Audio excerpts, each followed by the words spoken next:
다시 우리 찰스 라이리 박사님 세대주의에서 구원을 정의했을 때 모든 시대에 구원의 기초는 그리스도의 죽음이고 라고 이렇게 아주 중요한 것을 제일 먼저 천명을 했습니다. 네.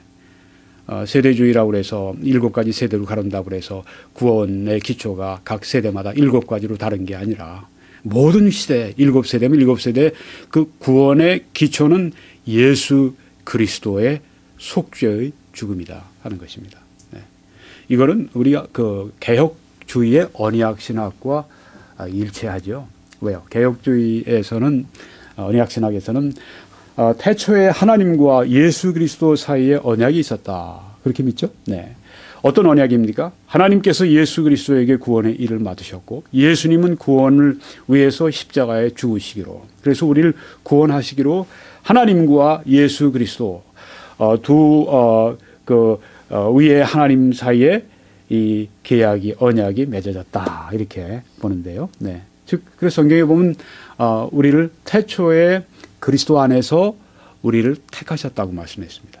네. 그리스도 안에서 우리를 택하셨다. 네, 바로 그 말씀입니다. 예수 그리스도의 죽음을 통해서 우리를 구원하시기로 택하셨다는 그런 말씀입니다. 네, 이게 굉장히 중요합니다. 네, 이 말이 없으면 이 세대주의 구원론에 큰 문제가 야기될 수가 있습니다. 그 다음 보시면 모든 시대의 구원의 요구는 믿음이며 네, 우리 편에서 볼 때는 하나님을 향한 믿음입니다. 네. 어떤 사람들이 그 믿음을 자꾸만 깨달음이라고 구원파에서 자꾸만 깨달음이라고 강조해서 문제가 생기는 겁니다. 성경을 보면 항상 그것이 믿음입니다. 믿음은 깨달음은 믿음의 한 부분입니다. 어떤 사람이 엄청난 깨달음을 받았어요. 지난번에 말씀드린 것처럼 존 웨슬레가 그 로마서 주석 서론을 마틴 루터의 로마서 주석 서론을 누군가 읽고 있을 때 그 마음이 뜨거워졌습니다. 그래서 예수 그리스도께서 자기를 위해 피 흘리셨다고 하는 것이 너무 선명하게 깨달아졌습니다. 네. 이 깨달음, 거기에서 나오는 그 깨달음, 다른 말로 얘기하면 그 믿음이죠. 네. 바로 그 순간에 그가 어떻게 됐는가 하면 회개한 것입니다. 죄로부터 하나님께로. 네. 그 심령이 진정으로 회개한 것입니다. 그리고 예수 그리스도의 보혈을 의지하는 믿음으로 그가 온전히 컨버전, 회심하게 된 것입니다. 그런데 요한 웨슬레는 벌써 수년 전부터 그런 성직자였어요. 그는 자기가 예수 그리스도의 흘리신 보혈로 자기가 죄사함 받았다고 하는 그걸 믿으려고 하지만 믿을 수 없는 그것 때문에 너무너무 안타까워했던 성직자였었습니다. 선교사로까지 가서도 그 일을 못 이루어서 고통 가운데 그 영혼이 고통 속에 지내셨습니다. 내가 예수 그리스도가 날 위해 십자가에 못 박혀 죽으셨다고 말씀했는데 나에게 그 믿음이 오지 않는다고 해서 얼마나 부르짖고 하나님 앞에 매달렸겠습니까? 근데 그러다 하나님이 그에게 믿음을 주신 거예요. 네. 그러니까 요한 웨슬레의 그 체험은 그런 속에서 비롯된 것입니다. 네. 그 믿음. 성경에는 우리에게 믿으라고 말씀을 합니다. 이 깨달음이 구원이라고 얘기해서 한국교회에서 왜 깨달음이 구원이냐. 믿음으로 말미암아 성경에 그랬잖아요. 주 예수를 믿으라. 그리하면 너희가 구원받으리라. 어디 성경에 주 예수를 깨달으라. 그러면 너희들이 구원받으리라. 그런 말씀이 있습니까? 영접하는 자 곧 그 이름을 믿는 자들에게는 하나님의 자녀가 되는 권세를 주신다고 말씀했는데 예수 그리스도를 깨닫는 자는 구원을 하나님의 자녀가 되는 권세를 이런 말씀이 없지 않습니까? 성경대로 해야 되는 것입니다. 그래서 이 구원파가 그때 문제를 일으키는 바람에 깨달음으로 왜 구원이냐 그건 이단이다 해서 이제는 구원이라는 말 나오는 것 자체도 꺼리게 되는 네. 구원의 찬송과 노래를 부르는 것도 한국교회 안에서 꺼려지는 이러다가 우리가 뭐 구원파로 오해받지 않나 이러면서 이 구원의 즐거움과 구원의 감격과 구원의 기쁨을 우리 찬송을 통해 표현하지 못하고 우리가 설교자들이 자연스럽게 그 말씀으로 성도들에게 도전하지 못하고 이렇게 됨으로 말미암아 한국교회에 이 구원의 복음이 증거되는 일이 얼마나 제한받게 됐습니까? 이것은 구원파의 책임이 아주 큽니다. 구원파가 그렇게 한국교회에 구원의 찬물을 끼얹은 장본인들입니다. 잘못됐어요. 고쳐야 합니다. 네. 자기들이 얼마나 자기들 속에서 기뻐한다고 그러고 자기들이 얼마나 우리가 잘 믿느냐고 자기들이 할지 몰라도 한국교회 이 구원의 이 구원론에 대해서 찬물을 끼얹고 구원의 복음 전하는 일을, 이 순수하게 복음 전하는 이 사람들을 방해하는 그 일을 했다고 하는 말입니다. 그것은 구원파가 이 구원의 복음을 증거하는 일에 아주 큰 해를 끼친 그런 사건이었었습니다. 구원파는 바꿔야 됩니다. 당신들의 교만을 회개해야 합니다. 그래서 잘못된 건 바로 잡아야 합니다. 구원의 요구는 깨달음이 아니라 구원의 요구는 믿음이라고 하는 것, 이게 뭐 세대주의에서 하는 말이 아니에요. 성경이 하는 말씀을 여기서 지금 이렇게 얘기를 한 것입니다. 여기 이 사람은 학자입니다. 세계적인 학자입니다. 학자가 이런 그 구원에 대한 어떤 정의를, 성경을 가지고 내릴 때는요, 이거 오랜 동안 많은 연구와 노력과 기도 속에 나온 거기 때문에 빈틈없이 짭니다. 자, 첫 번째, 모든 시대의 구원의 기초는 그리스도의 죽음이고 모든 시대의 구원의 요구는 믿음입니다. 네, 회개와 믿음. 네. 믿음 안에 회개가 포함되어 있는 걸 여기 말하는 거겠죠. 네, 물론입니다. 또 모든 시대의 믿음의 대상은 하나님이시고, 네, 여호와, 어떤 하나님이십니까? 여호와 하나님이죠. 네. 뭐, 당신 하나님 믿어? 나 믿어? 네. 그 하나님이 어떤 하나님이에요?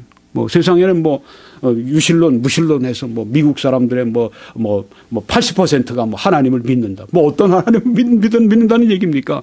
뭐 알라 신을 믿는다는 얘기입니까? 뭘 믿는다는 얘기입니까? 네. 부처를 하나님으로 믿는다는 얘기입니까? 공자를 하나님으로 믿는다는 얘기입니까? 뭘 말하는 것입니까? 여기 믿음의 대상은 하나님은 분명 여호와 하나님이십니다. 여호와 하나님, 성부 하나님, 네. 하나님 아버지. 그 하나님을 여기 말씀합니다. 그리고 믿음의 내용은 각 세대마다 변한다. 네, 각 세대마다 믿음의 내용이 바뀐다. 네, 그렇게 얘기했습니다. 그러니까 마지막만 놓고 보면 이거는 이 구원론에 대해서 문제가 있다고 볼 수가 있어요. 왜? 믿음의 내용이 각 세대마다 변하니까, 그러니까 각 세대마다 다른 믿음의 내용으로 구원받아야 된다, 이렇게 오해할 수 있지만 그렇지 않습니다. 보세요. 믿음의 대상은 누구죠? 하나님이십니다. 네, 믿음의 대상은 하나님입니다. 또 믿음의 구원의 기초는 예수 그리스도의 속죄의 죽음입니다. 그래서요, 사람을 향한 하나님의 계시가 각 세대마다 다르죠. 달라요. 그건 사실입니다. 네. 좀 곧 보여드리겠습니다. 사람의 책임은 하나님을 사람에게 계시하신 자, 계시는 하신 자가 잘못 적었습니다. 계시하신 방법대로 하나님께 믿음으로 응답하는 것입니다. 우리 사람의 책임은 하나님을 사람에게 하나님이 계시해 주셨는데 그 하나님이 계시하신 방법대로 우리가 믿음으로 하나님께 응답하는 것이라고 하는 것입니다. 믿음으로 깨닫는 것으로 응답하는 게 아니라 믿음으로 깨닫는 건 성령이 주시는 일이고, 성령의 역사, 그 역사를 가지고 우리가 믿어야죠. 네, 우리가 믿어야죠. 성경의 말씀은 믿음이라고 말씀을 했으니까 그렇게 가르쳐야죠. 네. 하나님께서 아브라함에게 위대한 후손을 약속하셨습니다. 아브라함은 하나님을 믿었습니다. 그 위대한 후손을 주시리라는 그 약속을 믿었습니다. 99세나 난 아브라함이 자기의 몸에서 날 자식이 앞으로 많은 세상의 모든 족속에 복을 끼치는 그런 후손이 나올 것이라고 하는 그걸 믿었다고 하는 것입니다. 그때 하나님은 아브라함을 의롭다고 하셨다고 했습니다. 여호와의 말씀이 그에게 임하여 이르시되 그 사람이 내 상속자가 아니라 이스마엘이 아닙니다. 내 몸에서 날 자가 내 상속자가 되리라 하시고 이삭입니다. 그를 이끌고 밖으로 나가 이르시되 하늘을 우러러 뭇별을 쓸 수 있나 보라. 또 그에게 이르시되 내 자손이 이와 같으리라. 아브라함이 여호와를 믿으니, 그 말씀하신 여호와를 믿으니 여호와께서 이를 그의 의로 여기시고, 네. 아브라함에게 보여주신 그 계시, 네, 그것은 후손이 이처럼 많아지리라. 근데 그 후손이 누굽니까? 결국은 예수 그리스도를 말씀하는 것이죠. 네, 예수 그리스도의, 그러니까 아브라함의 그 믿음 안에 그 예수 그리스도의 그 구속이 거기에 포함되어 있는 거예요. 네. 율법 시대에도 속죄의 피의 중요성을 인식했습니다. 율법 시대에 늘 짐승들, 제단 위에 피를 흘려서, 네, 그렇게 속죄하는 의식이 진행이 됐는데, 네, 성전에 찾아가서 저들이 그렇게 제사를 드릴 때마다, 네, 오늘 말로 예배를 드릴 때마다, 네, 그들은 그 피의 중요성, 네, 속죄의 피의 중요성을 그 사람들이 깨닫고 있었습니다. 고난받는 구세주, 속죄하신 구세주에 대해서 그 사람들은 우리와 같은 이런 지식이 없었어요. 우린 지금 뭐 신약의 27권, 그 중에 정말 아주 노른자위 같은 로마서 같은 이 복음서를 우리가 받고 있지 않습니까? 우리는 너무너무 뚜렷한 거예요. 네. 그 아들 예수 그리스도로 말미암아 그 아들 2000년 전에 이미 2000년 전에 십자가에 우리의 죄를 대신해서 제물 되신 예수님 때문에 우리는 구원받는다고 하는 너무너무 우리에게 중요한 그리고 밝은 이 계시가 있습니다만 그들에게 없었습니다.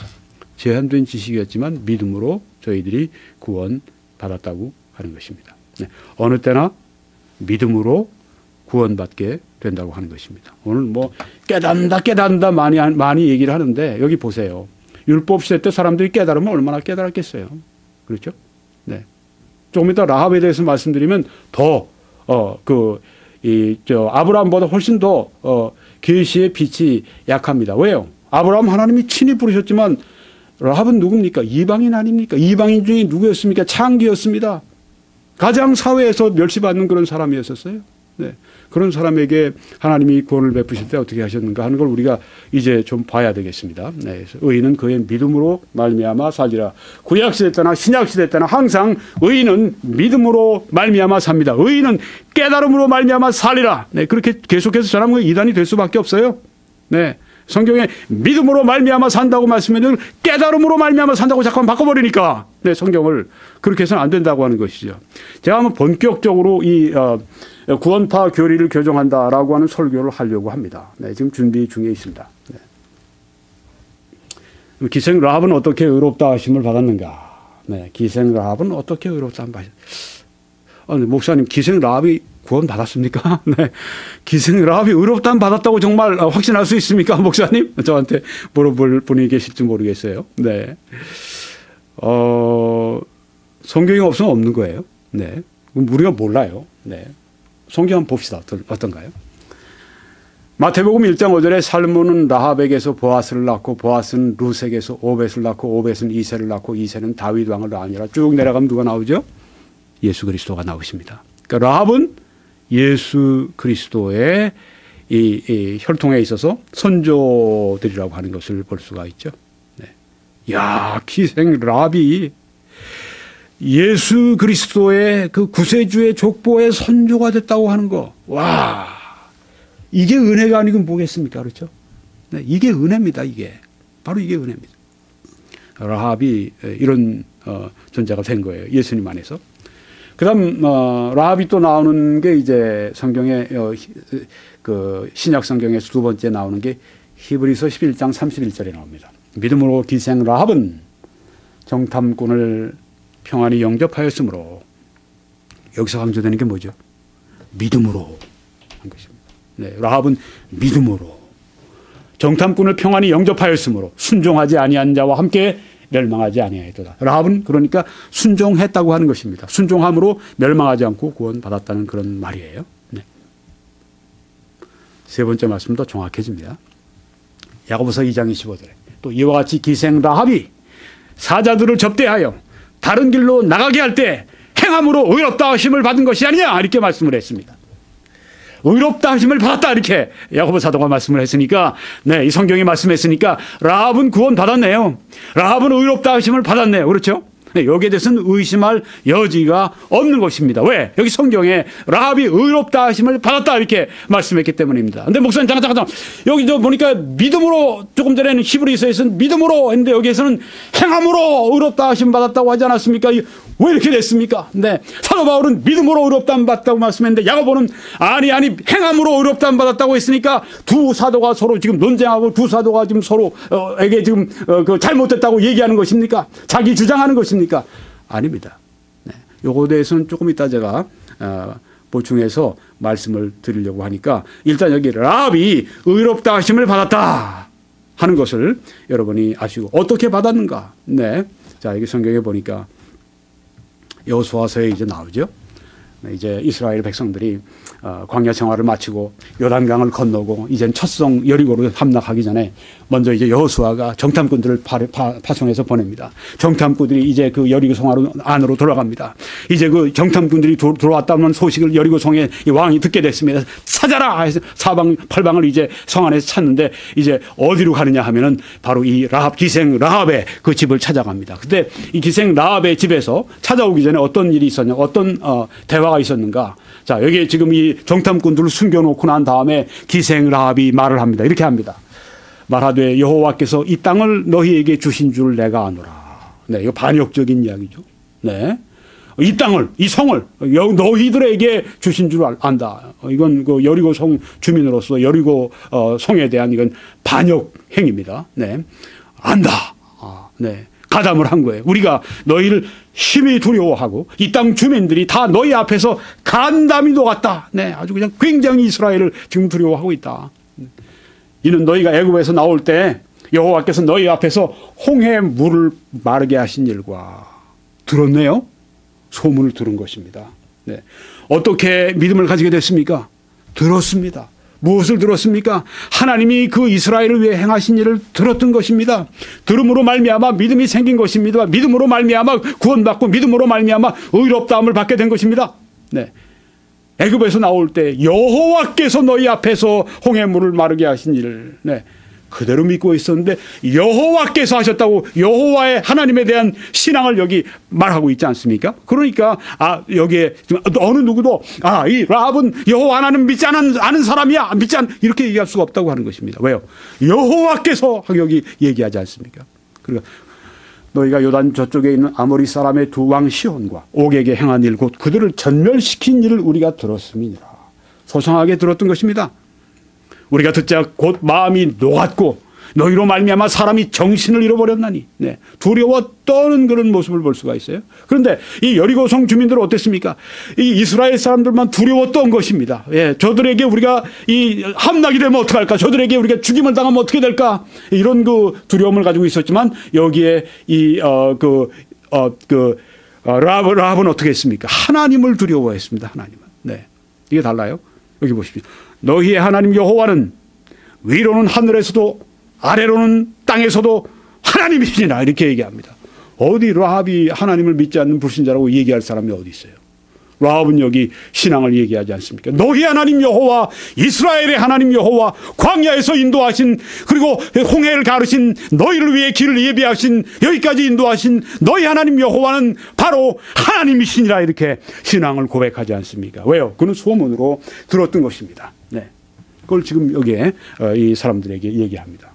그러므로 이제 청하노니 내가 너희를 선대하였으니 널 숨겨줬으니까 너희도 내 아버지의 집을 선대하도록 여호와의 이름으로 내게 맹세하고 내게 증표를 내라. 여기 아주 믿음을 또 말하는 걸 볼 수 있죠. 네, 여호와의 이름으로 내게 맹세해라. 네, 하나님의 이름으로 내게 맹세하라. 이건 그가 얼마나 하나님 저들의 하나님 여호와 하나님을 믿고 있었는가를 증명하는 것입니다. 그리고 나의 부모와 나의 남녀 형제와 그들에게 속한 모든 사람을 살려주어 우리 목숨을 죽음에서 건져내랴. 네, 이렇게 여호와 하나님을 믿고 여호와 하나님이 함께하는 백성 그 하나님이 역사하시는 걸 믿고 그래서 이 성은 함락되고 나와 우리 이 가족들 다 죽임을 당하는데 그 여호와 하나님을 의지하고 여기에 지금 살려달라고 얘기하는 것을 여기서 볼 수가 있습니다. 네, 그러면요.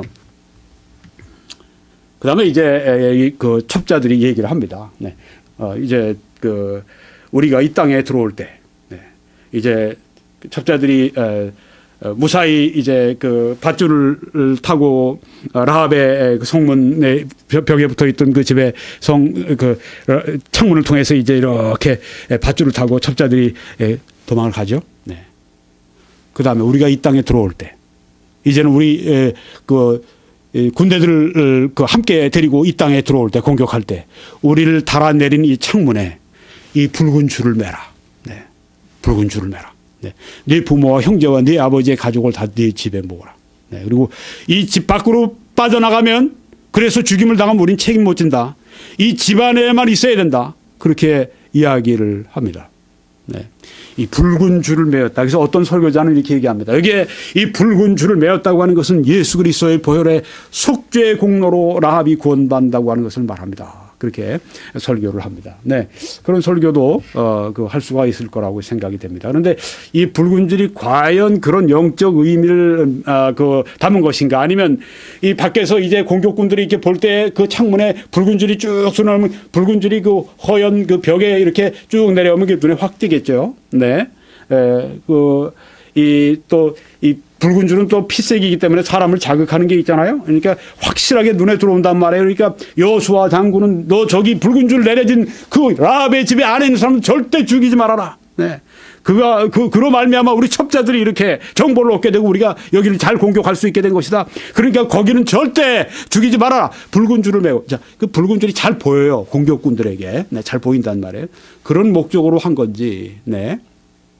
하여튼 여기에 붉은 줄을 얘기하면서 속죄 어떻게 하나님 앞에 우리가 이 피를 통해서 속죄를 하는가. 네. 그런 거기에서 어떤 그 복음에 준하는 그런 그 말씀을 전했는지 그건 제가 잘 모르겠어요. 네. 여기 지금 그 한참 목숨을 경각에 놓고 다투는 이런 시점에서 그런 얘기를 주고받을 수 있는 시간이 있었을까?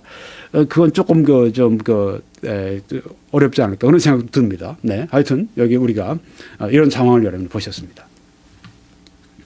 기생 라합은 이스라엘의 하나님에 대한 소문을 들었을 때 라합은 하나님을 믿었습니다. 그리고 하나님은 라합을 의롭다고 하셨습니다. 네. 아까 아브라함이 하나님께서 그에게 자손이 이렇게 많으리라. 너의 후손을 통해서 이렇게 하나님의 그 약속을 믿었고 그래서 하나님이 아브라함이 하나님을 믿으니 하나님이 그걸 의롭다 하셨는데 동일합니다. 라합이 하나님을 믿었을 때 그때 의롭다 하심을 받았습니다. 성경대로 하면 그래요. 그렇죠? 라합이 언제 구원받았을까? 네. 하나님을 믿었을 때입니다. 네. 그런데 네, 여기에서 아까 그 행함으로 의롭다함 받는다는 문제에 대해서 우리 조상 아브라함이 그 아들 이삭을 제단에 바칠 때 행함으로 의롭다 하심을 받은 것이 아니냐. 네. 야고보서 2장 21절에서 이렇게 말씀을 하고 있습니다. 자, 아브라함이 어떻게 의롭다함 받았다고요? 아까 로마서 5장에서 보니까 사도 바울은 아브라함이 하나님을 믿으니 하나님이 그를 의롭다 하셨다고 말씀을 했는데 여기 지금 야고보 사도는 다른 얘기를 하고 있어요. 그 아들 이삭을 얘기하고 있습니다. 이삭을 모리아에서 모리아산에서 제단에 바칠 때 행함으로 의롭다 하심을 받았다 이렇게 말씀을 했어요. 그럼 믿음으로 의롭다함 받는 거냐, 행함으로 의롭다함 받는 거냐, 네, 이렇게 서로 얘기를 오갈 수 있겠죠. 네. 캐톨릭에서는 이런 걸 가지고 이제 그래서 믿음 플러스 행함을 자꾸만 얘기를 합니다만은 네. 설명을 드릴 겁니다. 내가 보거니와 믿음이 그의 행함과 함께 일하고 행함으로 믿음이 온전하게 되었느니라. 여기는 지금 믿음의 정의를 내리고 있습니다. 네. 믿음이 무엇이냐? 네. 그것은 행함과 함께 일하는 것이다. 행함으로 믿음이 온전하게 된다. 그러니까 믿음이 행함이 없는 믿음이라면 그것은 믿음이 아니다는 거죠. 믿음으로 구원을 받는데 믿음으로 의롭다 하심 받는데 그 믿음의 성격이 뭐냐고 하는 것입니다. 아브라함은 그 후손을 약속하셨을 때 하나님을 믿었습니다. 하나님이 그래서 의롭다 하셨습니다. 그런데 그 이후에 하나님이 모리아 산으로 가서 아들 이삭을 제물로 바치라고 했을 때 그때 그대로 순종을 했단 말이에요. 그 성경에 보니까 그가 행함으로 의롭다함 받은 것이 아니냐 이야기를 말씀을 하고 있습니다.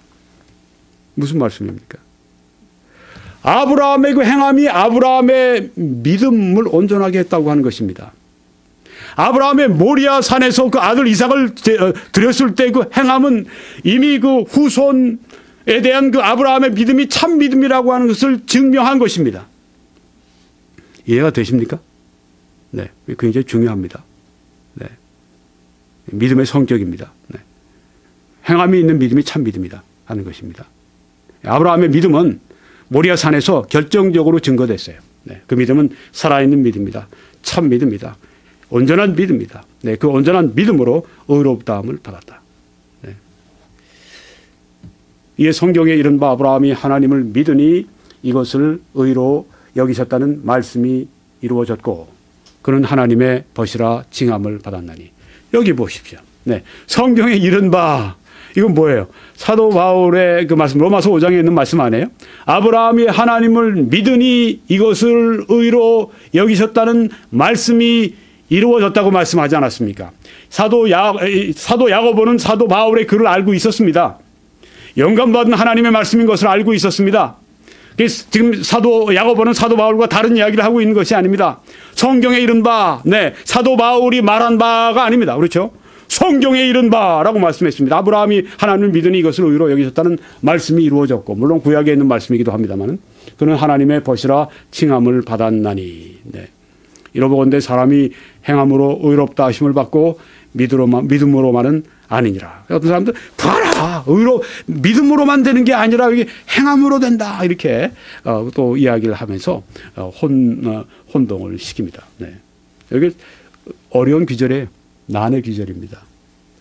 그렇지만 이것을 우리가 분명히 알고 있어야 됩니다. 알 수 있어요. 여기 그 행함은 무엇입니까? 바로 그 믿음이 온전한 믿음이라고 하는 걸 증명해 주는 것입니다. 자, 그래서요. 또 이와 같이 기생 라합이 사자들을 접대하여 다른 길로 나가게 할 때 행함으로 의롭다 하심을 받은 것이 아니냐.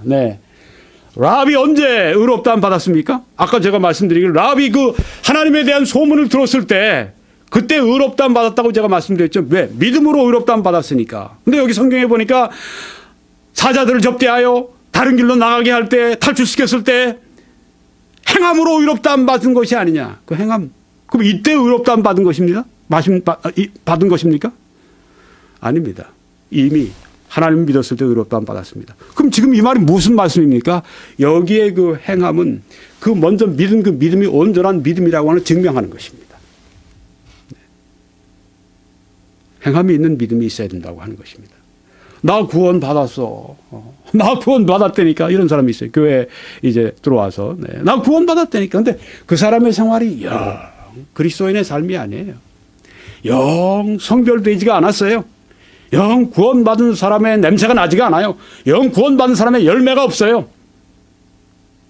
난 믿음으로 구원받았다니까. 난 믿음으로 의롭다함 받았다니까. 좋아요. 믿음으로 의롭다함 받은 것은 성경적이에요. 그런데 당신의 믿음의 성격이 그게 성경적인 믿음이냐, 이건 따지고 들어가야죠. 당신의 행함을 보니까 당신의 믿음이 온전하지가 않아. 당신이 믿었을 때 그 믿음은 이 행함으로 온전함이 증거되지 않은 그런 믿음이야. 온전한 믿음이 아니야. 바로 그런 말입니다. 그러니까 난 믿음으로 구원받았어 하면서 영 그리스도인의 열매가 나타나지 않으면 그 믿음은 행함으로 그 믿음은 입증되지 않은 참 하나님께서 보시는 온전한 믿음이 아니었다고 하는 것입니다. 자, 영혼 없는 몸이 죽은 것 같이 행함이 없는 믿음은 죽은 것이니라. 아브라함이 언제 의롭다함 받았습니까? 그거 나오지 않습니까? 그 구약에도 나오고 사도 바울도 또 로마서에서 말씀했고, 아브라함이 하나님을 믿으니 하나님께서 그 아브라함을 의롭다 하셨다고 말씀하지 않았습니까? 그렇죠? 그런데 그 다음에 모리아산에서 아들 이삭을 드렸을 때 그때 그 행함으로 의롭다함 받지 않았느냐라고 야고보서가 말씀한 것은 이미 그 후손에 대한 믿음으로 의롭다함 받는 그 믿음이 참 믿음이었다고 하는 것을 아브라함이 모리아산에서 증거했다고 하는 걸 말하는 것입니다. 여기 영혼 없는 몸이 죽은 것 같이 행함이 없는 믿음은 죽은 것이니라. 행함이 없는 그 믿음 그 자체가 열매가 없는 그 믿음, 죽은 믿음이라고 하는 것입니다. 어떻게 구원받는가? 구원의 믿음이 있어야죠. 무조건 내가 믿는다고 그래서 그 믿음으로 제가 전에도 말씀드렸죠. 믿음으로 구원받아요. 근데 그 믿음의 성격이 뭐냐고 하는 것입니다. 나 구원받았어. 나 구원받았네. 나 구원받았네. 나 구원받았네. 근데 전혀 그리스도인의 열매가 나타나지 않으면 그건 우리가 그 얘기해야 되는 겁니다. 여러분들이 그런 사람이 있으면은 믿음을 점검시켜 줘야 됩니다. 여기 행함이 있는 믿음인가 아닌가.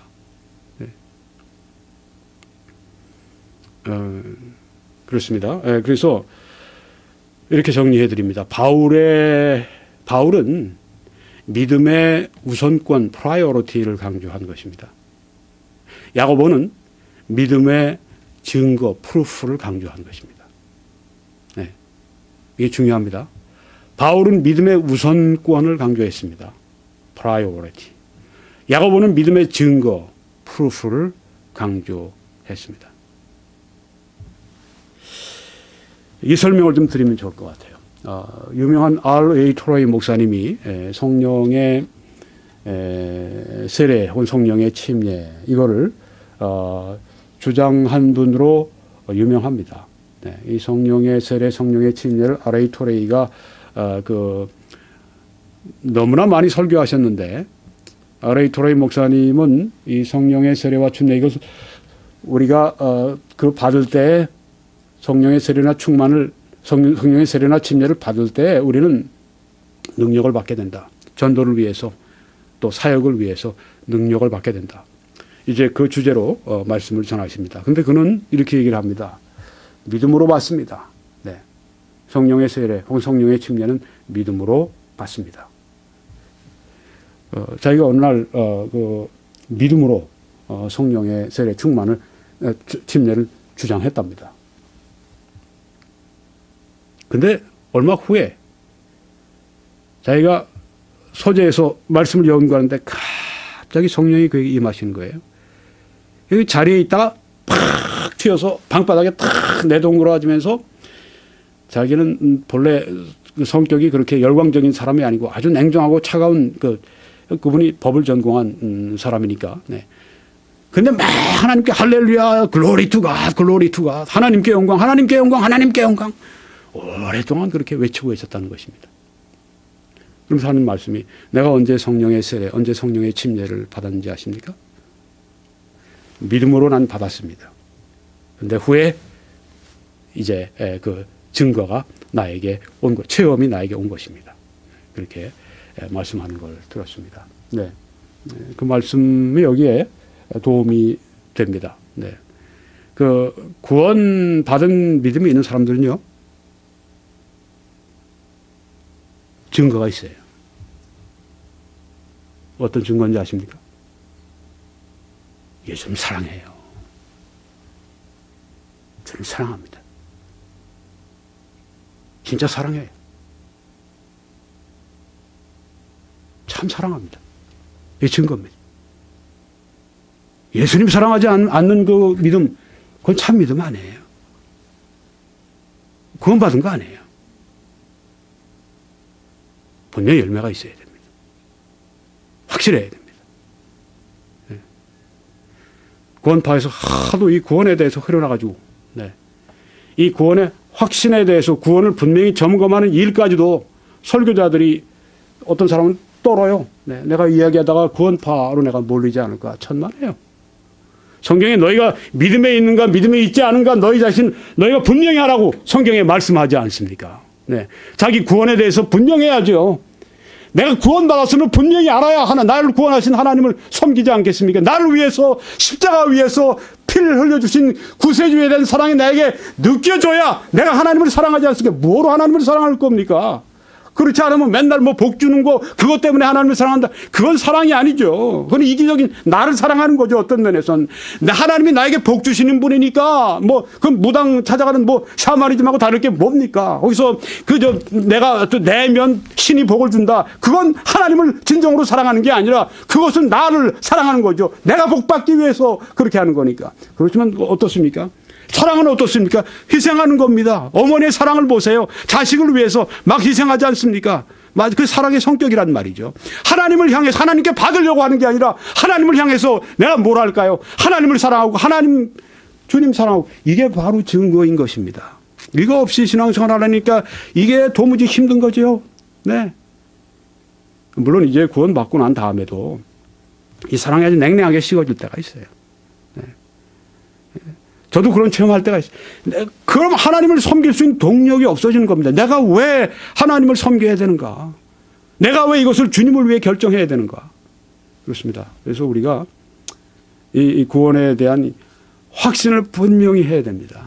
그리고 내 속에서 하나님, 주님, 구원의 이 감격, 구원의 이 첫사랑, 이것이 지속이 될 수 있게 해 주십시오. 라우디게아 교회가 책망받은 게 그거 아닙니까? 너희가 첫사랑을 버렸다. 첫사랑이 뭐예요? 구원받았을 때 그 뜨거운 사랑 아닙니까? 그것 때문에 책망받지 않았습니까?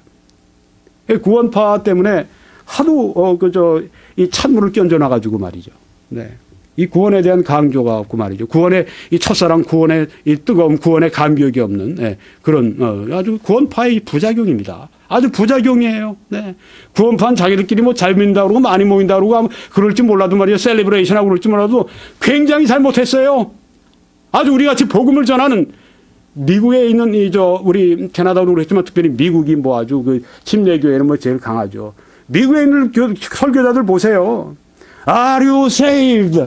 그 아주 그 침례교 설교자들의 아주 18번 같은 겁니다. Are you saved? 당신이 구원 받았습니까? 당신이 구원 받으셨습니까? 당신의 이름이 어린 양의 생명책 위에 기록이 돼 있습니까? 이게 침례교회 설교자들의 이게 아주 18번이라는 말이에요. 이걸 구원파에 가지고 와서 이걸 쓰니까 구원파가 쓰니까 한국에서는 그냥 말을 제대로 못하는 거예요. 그거 얘기했다가 내가 구원파는 몰릴까 봐. 천만에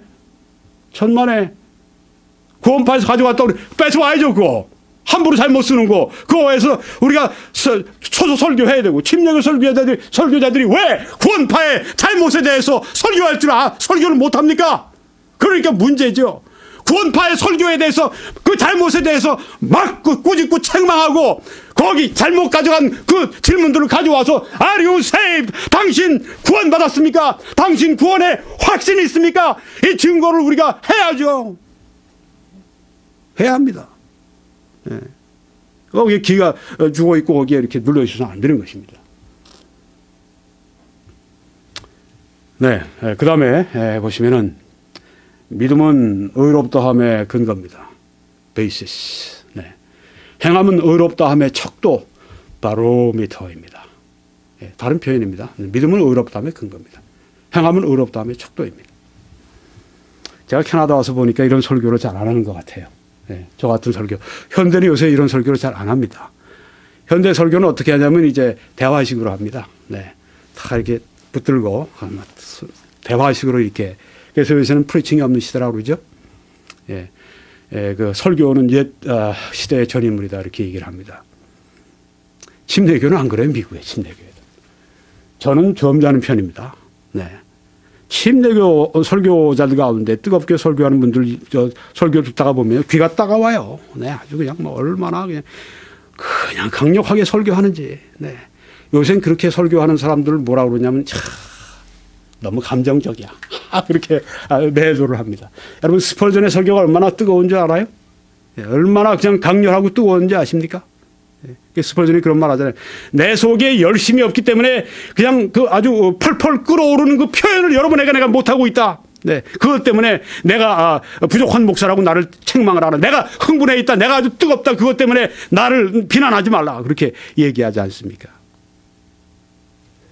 네. 그래서요. 라합은 기생 라합은